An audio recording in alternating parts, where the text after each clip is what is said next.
Brodes Media. Yes! Yes! Yes! Dave Dombrowski took the first step correctly in this offseason. Go bring back Aaron Nola. The guy gives us 200 plus strikeouts. He gives you 200 plus innings. Yes! Yes! $172 million over 7 years, which puts the AAV at 24.5. This is outstanding. Outstanding. There's no reason to not like this. He's a big game pitcher. He shows up in the postseason. The window is right now. You want to win a championship? The time is the next couple of years. And Aaron Nola fits the mold. I don't care about the length. The length fits the same exact window as all the other big contracts we have. They're not delusional to think that his ability to grab the ball every fifth day, it's not going anywhere. That's part of Aaron Nola. The guy's a machine, and he may have some faulty stuff that happens throughout a regular season game. But I wonder, one, have they figured out an adjustment because he was a different animal in the playoffs? And I think it's really ridiculous to think the only thing that changed was where he was looking at the pitch clock. But look, there was something different about the way he dominated in the postseason compared to the regular season. If it happened to be he was looking elsewhere, then so be it. There's probably more to it. And I wonder how much stress and pressure, knowing that the offseason's going to be loud, it'll be noisy. There's a lot. There's an unknown going on. Where are you going to bring your family? Well, now you don't have to worry about it. Here's a big chunk of change. Here's 7 years. You'll end up being a Philadelphia Philly your entire career. He's going to have outstanding numbers by the end of it. No pressure, dude. Just go be Aaron Nola. We committed to you. You're committed to us. Apparently there was more money elsewhere available for him.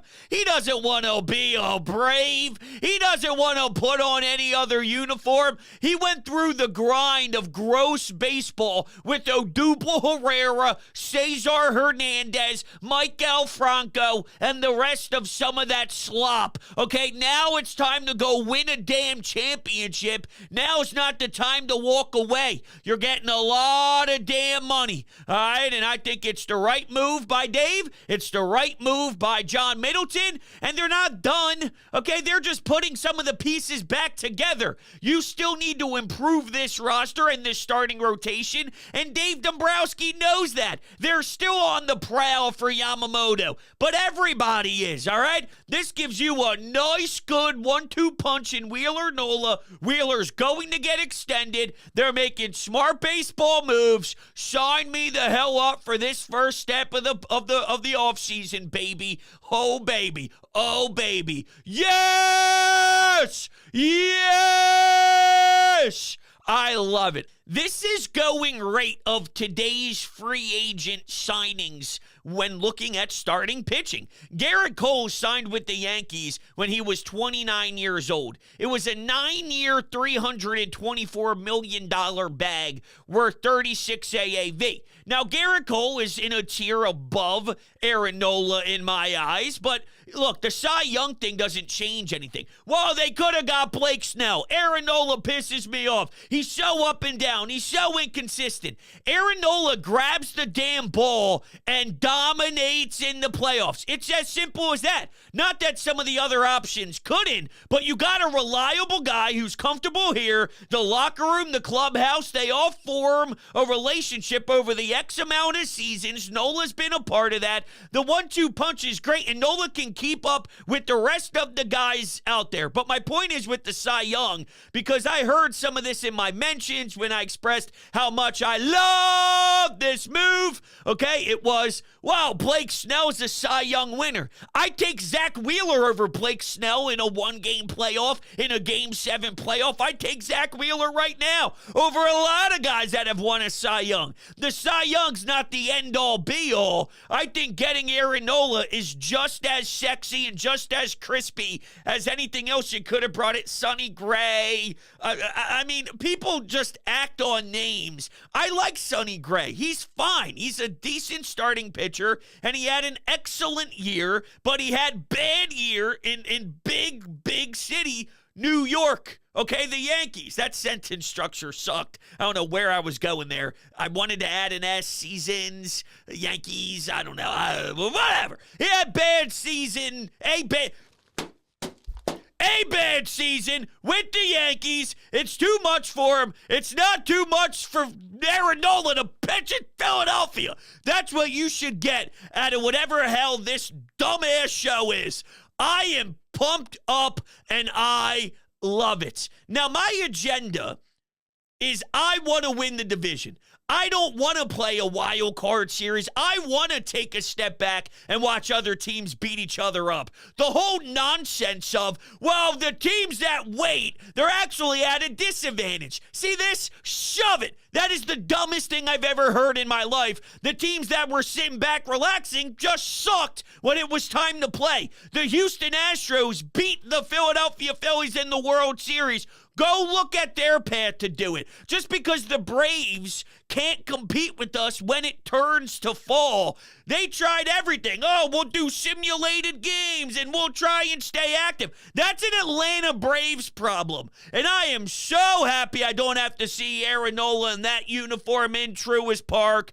I want to win the division. That's the end goal for me, and that's sort of what I've been stressing.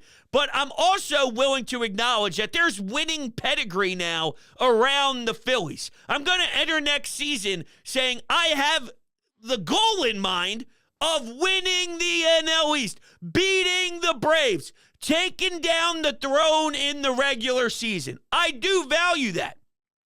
But I value more Aaron Nola's greatness in October. So the reason I bring that up, while you know where my mind is at and what I'm targeting, I'm willing to give a little with Nola this year because there's enough of a sample size for me to believe that when we need him, good luck. These teams fear the 1-2 punch of Wheeler and Nola. I would love to add somebody and slot them in between Ranger and Nola. Right, and now Sonny Gray becomes the next hot item, and all these teams are going to be trying to snag him and Blake Snell and put a big contract together, whatever. If you could get a Montgomery or something like that, I think that would be awesome. Dave Dombrowski knows it, though. He knew last year when assessing the team, when it was all over, that we still need to improve. He's not now feeling great and done because he brought back Nola. He had to do more than what they had last year. This was step one, putting certain puzzle pieces together. Okay, now that one is back intact, where do we go now? There's still more to be done, and Dave knows that.